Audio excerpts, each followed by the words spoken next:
الله أكبر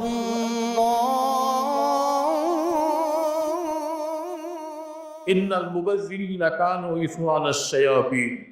অপচয়কারী শয়তানের ভাই। ব্যক্তিগত সম্পদ ব্যক্তি জিম্মায় থাকলেও ইসলাম কোনো অনুমতি দেয় নাই সেটার অপচয় করতে পারবেন। অপচয় রোধ করা ইসলামের কঠিন নির্দেশনা রয়েছে।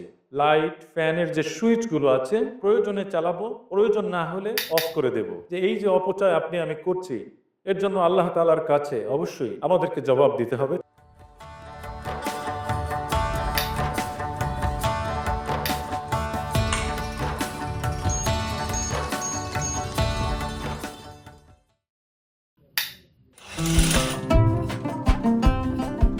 রাষ্ট্রীয় সম্পদ রক্ষা করা আমাদের ধর্মীয় ও নাগরিক দায়িত্ব। তাই অপ্রয়োজনে বিদ্যুৎ ব্যবহার পরিহার করি, বিলের বোঝা হালকা করি।